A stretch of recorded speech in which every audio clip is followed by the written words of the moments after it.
અમરેલીની પાટીદાર દીકરીના સમર્થનમાં હવે એક પછી એક રાજકીય નેતાઓ આવી રહ્યા છે, કારણ કે જે રીતે આખો મામલો સામે આવ્યો હતો કૌશિક વેકરિયાના વિરુદ્ધમાં, જે રીતે લેટર બોમ્બ વાયરલ થયો હતો, જે વ્યક્તિના લેટર ઉપર આખું લેટર લખવામાં આવ્યો છે, CR પાટીલે પછી અમિત શાહને પણ કહેવામાં આવ્યું હતું કે આ ગેરરીતિ આખી થઈ રહી છે, દારૂના હપ્તા લેવામાં આવે છે, દારૂ ઘુસેડવામાં આવે છે અમરેલીમાં, અને પછી એક ઘટસ્ફોટ થવા લાગ્યા કે જે વ્યક્તિના લેટર પેડ એટલે કે જે કિશોર કાનપરિયા છે તેમણે તો આ બધું કર્યું જ નથી, મનીષ વઘાસિયા છે તેમણે આ બધું કર્યું છે અને તેમને કોઈ હોદ્દો જોઈતો હતો, જે હોદ્દો આપવામાં નહોતો આવ્યો, એટલે આ બધું જ મામલો છે તે સામે આવ્યો. પરંતુ જ્યાં આખું આ લેટર ટાઈપ કરવામાં આવ્યો હતો, જે વ્યક્તિએ ટાઈપ કર્યો હતો એ દીકરી પાટીદારની ત્યાં નોકરી કરતી હતી ટાઈપિસ્ટ તરીકે, અને તેમણે જે ઉપરથી કહેવામાં આવ્યું એ બધું લખી દીધું અને આખો મામલો સામે આવ્યો. એમાં દીકરીની પણ ધરપકડ થઈ છે, જેલમાં છે. હવે આ દીકરીના સમર્થનમાં દીકરીને જેલમાંથી બહાર લઈ આવવા માટે હવે બધા જ નેતાઓ છે તે મેદાનમાં આવ્યા છે. નમસ્કાર, નિર્ભય ન્યૂઝ સાથે હું છું રિદ્ધિ. થોડા દિવસ પહેલા આપણે જોયું હતું કે કૌશિક વેકરિયાના વિરુદ્ધમાં લેટર વાયરલ થયો.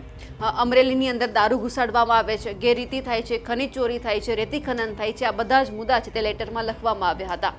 પણ સવાલ એ હતો કે આ વ્યક્તિએ જે બધું કરાવ્યું એમનો તો વરઘોડો કાઢવામાં આવ્યો, પરંતુ તેમની સાથે આ પાટીદારની દીકરીનો પણ વરઘોડો કાઢવામાં આવ્યો. એટલે હવે એક પછી એક નેતાઓ છે આ દીકરીને સમર્થનમાં આવી રહ્યા છે. પહેલા આપણે અલ્પેશ કથિરિયાને જોયા હતા, પ્રતાપ દુધાતે પણ લેટર લખ્યો છે, જેનીબેન ઠુમર છે જે કોંગ્રેસ નેતા તે પણ હવે મેદાનમાં આવ્યા છે. અને કહેવામાં આવ્યું છે એ તમામ ભાજપના નેતાઓને અને સાંસદોને જે અમરેલીમાં બેઠા છે અને આ બધું જોઈ રહ્યા છે, આ દીકરીની વાહરે કોઈ નથી આવ્યું, તેમને કહેવામાં આવી રહ્યું છે અમરેલી ખાતે હું બધાને વિનંતી કરું છું કે દીકરીના જામીન ન થાય અને ઘરે ન પહોંચે ત્યાં સુધી કોઈ પણ પ્રકારે રાજકીય રંગ ન આપો. દીકરીનું ઘરે પહોંચવું અગત્યનું છે. દુશ્મન પણ ઉંમરલાયક દીકરીને માફ કરી દે અને કોઈ ગંભીર ગુનો પણ નથી કર્યો આ દીકરીએ. આજના મોટા ગજાના આગેવાનો દીકરીના સરઘસ કઢાવે, નેતા તરીકે નામોશી કહેવાય, પોતાના સમાજની દીકરીની રક્ષા ન કરે, એ સ્ત્રી સશક્તિકરણના ભાષણો પણ ના જ કરે. પત્ર લખ્યો ને તમે બધાને પકડી બતાવ્યા, સરઘસ કઢાવ્યા, પણ હત્યારાઓ, લૂંટારાઓ, ડ્રગ્સ અને દારૂ વેચનારાઓને નથી પકડાવી શકતા. અને અમરેલીના નાયક અને નાથ બનવું છે. પટેલ સમાજ થકી બન્યા હોય તો સમાજ થકી ઉતરી જતા પણ વાર તો ના લાગે. જાતે જઈને દીકરીઓને જામીન અપાવડાવો તો મોટા ગજાના આગેવાન કહેવાય. કોઈ પણ દીકરી કે સ્ત્રી પર ખોટો અન્યાય સહન નહીં થવા દઈએ. અમરેલીના 5 ધારાસભ્ય અને સાંસદ માટે આ કહેવામાં આવ્યું છે કે જે દીકરીનો વાંક નથી, અત્યારે જેલમાં છે, તમે પહેલા એમને જેલમાંથી બહાર લાવો ઘરે. જ્યાં સુધી દીકરી ના પહોંચે ત્યાં સુધી આખી જ ઘટનાને રાજકીય રંગ ન આપો. જે આ 4 આરોપી હતા તેમની સાથે આ દીકરીનું પણ સરઘસ કાઢવામાં આવ્યું હતું. એટલે અત્યારે પરિવાર પણ ચિંતામાં છે, કારણ કે દીકરી તો ત્યાં કામ કરતી હતી. એમને એક સૂત્ર પાસેથી એવું પણ કહેવામાં આવી રહ્યું છે દીકરીને ત્યાં ટાઈપિસ્ટ તરીકે નોકરી મળી હતી, એટલે કામ કરતી હતી. પણ સવાલ એ છે કે દીકરીને બધું પૂછપરછ કરવાની જગ્યા પર તેમને આરોપી કેમ બતાવી દેવામાં આવી છે. જેનીબેન ઠુમર પણ અત્યારે લડી રહ્યા છે. અનેક બધા નેતાઓ છે તે ક્યાંક ને ક્યાંક આ દીકરીને બહાર લઈ આવવા માટે મથી રહ્યા છે, પરંતુ ભાજપના નેતાઓ નથી બોલતા. ભાજપના નેતાઓને જાણે આ પાટીદાર દીકરીની કંઈ પડી જ ન હોય તેવું અત્યારે વર્તન સામે આવી રહ્યું છે. જ્યારે કૌશિક વેકરિયાની વિરુદ્ધમાં એક પત્ર લખવામાં આવ્યો અને આખું ભાજપમાં ઉથલપાથલ શરૂ થઈ ગઈ. કોણે લખ્યો છે, ઉહાપો થઈ ગયો એ જાણવા માટે કે કોણ છે તે કૌશિક વેકરિયા છે, તેમની જે નામ છે, તેમની છબી છે, ખરડાવવાનો પ્રયત્ન કરી રહ્યું છે. ત્યારે બધી જ કામગીરી થઈ, પરંતુ અહીંયા આ દીકરીને બચાવવા માટે કોઈ જ ભાજપના નેતા પાસે સમય નથી તેવું અત્યારે લાગી રહ્યું છે. જેનીબેન ઠુમરે જે રીતે વાત કરી ઉપરથી સ્પષ્ટ દેખાય છે કે જ્યાં સુધી આ દીકરી ઘરે ન આવે ત્યાં સુધી કોઈ જ રાજકીય રંગ ન આપવો જોઈએ આખા જે આ ઘટના બની છે એમાં. અને ખાસ કરીને હવે આખી જ્યારે ઘટના બની છે, પહેલાં અલ્પેશ કથિરિયાને પણ આપણે સાંભળ્યા હતા, જેનીબેન ઠુમરે આ ફેસબુક પોસ્ટ કરી છે, અને હવે આખા મામલે ગોપાલ ઇટાલિયા પણ મેદાને આવ્યા છે અને કહી રહ્યા છે કે 8-5 જે ગૃહમંત્રી છે તેમના ઇશારે આ બધું થઈ રહ્યું છે, પોલીસ એમનું સાંભળે છે, પણ હકીકતમાં દીકરીનું સાંભળવું જોઈએ. દીકરીનો વાંક નથી તો બધા જ નેતાએ તેમના સમર્થનમાં આવવું જોઈએ. સરઘસ કાઢવામાં આવે છે તો જે આરોપીઓ હોય છે એમનું કાઢો ને, જે નિર્દોષ છે તેમનો કેમ સરઘસ કાઢવામાં આવે છે? એટલે સૌથી પહેલાં તો અહીંયા આપણે ગોપાલ ઇટાલિયાને પણ સાંભળી લઈએ. નમસ્કાર, હું ગોપાલ ઇટાલિયા. સાથી મિત્રો, અમરેલીમાં ભાજપના લોકોએ એક ઘાતકી કહી શકાય એવી, જઘન્ય કહી શકાય એવી ઘટનાને અંજામ આપ્યો છે. ભાજપના લોકોને સત્તાનો અહંકાર દિમાગ ઉપર હાવી થઈ ગયો છે, નશો ચડ્યો છે સત્તાનો, અને એટલે તેઓને કોઈ વિવેક બુદ્ધિ રહી નથી, તેઓને કોઈ ભાન સભાનતા રહી નથી કે તેઓ શું કરી રહ્યા છે. અમરેલીની અંદર ભાજપના બે ગ્રુપ વચ્ચે તાલુકા પ્રમુખ બનવાને લઈને ઝઘડો ચાલતો હતો પાર્ટીની અંદર.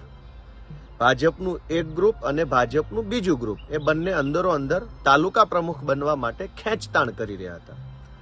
આ ખેંચતાણને અંતે ખેંચતાણ ખૂબ વધી તો ભાજપના એક ગ્રુપે બીજા ગ્રુપના હોદ્દેદાર વિરુદ્ધમાં એક નકલી લેટર બનાવ્યો. ભાજપના લેટર પેડ ઉપર, તાલુકા પંચાયતના લેટર પેડ ઉપર એક નકલી લેટર પેડ બનાવ્યો ભાજપના એક ગ્રુપે, અને લેટર પેડ વાયરલ કર્યો, જેની અંદર જિલ્લામાં કેટલો દારૂ વેચાય છે, કેટલા ગુનાઓ થાય છે, એના હપ્તા ભાજપના સ્થાનિક ધારાસભ્ય સુધી કેવી રીતે પહોંચે છે, એ બધી વાતો લખવામાં આવેલી. વાત સાચી હોય કે વાત ખોટી હોય એમાં નથી પડતા, પણ ભાજપના એક ગ્રુપે ફેક લેટર બનાવ્યો, બીજા ગ્રુપની વિરુદ્ધમાં બનાવ્યો અને વાયરલ કર્યો. પોલીસે એની અંદર 3-4 આરોપીઓની ધરપકડ કરી. આ આરોપીઓમાં એક દીકરીની પણ ધરપકડ કરી. આ દીકરીની શું ભૂમિકા હતી? આ દીકરી ભાજપનું જે ફેક લેટર બનાવવા વાળું ગ્રુપ હતું, એ ગ્રુપના એક ભાજપના નેતાને ત્યાં ઓફિસમાં નોકરી કરતા હતા પગાર ઉપર. એક ગરીબ પરિવારની દીકરી છે, જે પોતાના પરિવારનું ભરણ પોષણ કરવા માટે, ઘર ચલાવવા માટે, મા બાપને સાચવવા માટે 2, 5, 10, 15 હજારમાં નોકરી કરે છે ટાઈપિસ્ટ તરીકે, કોમ્પ્યુટર ઓપરેટર તરીકે.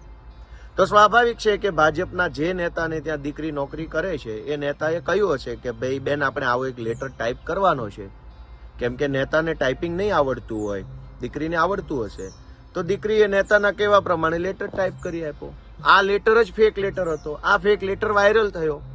પોલીસે આ દીકરીની ધરપકડ કરી લીધી. દીકરી તો નોકરી કરે છે, એને નોકરી આપનારે જે કીધું તે કર્યું. આ દીકરી ફેક લેટર બનાવવાનો હિસ્સો નથી, રાજકીય ષડયંત્રનો હિસ્સો નથી, પોલિટિકલ કોન્સ્પિરન્સીનો હિસ્સો દીકરી નથી.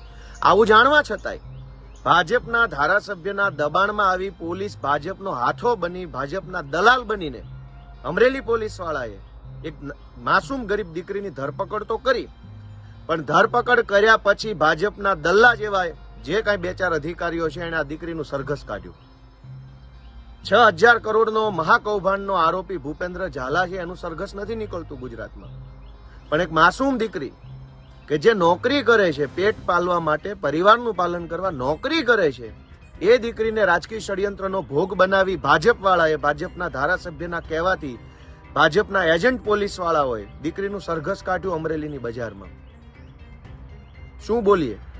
ભાજપવાળાને સત્તાની હવા કેટલી ભરાઈ ગઈ છે, કેટલો સત્તાનો નશો ચડ્યો છે કે એને ભાન નથી કે તમારા બંને ગ્રુપોની રાજકીય દુશ્મનીની દાજ જે છે, રાજકીય દુશ્મનીની ખીજ એક માસૂમ દીકરી ઉપર ન ઉતારવી જોઈએ. દીકરીઓના સરઘસ કાઢીને શું સાબિત કરવા માંગે છે?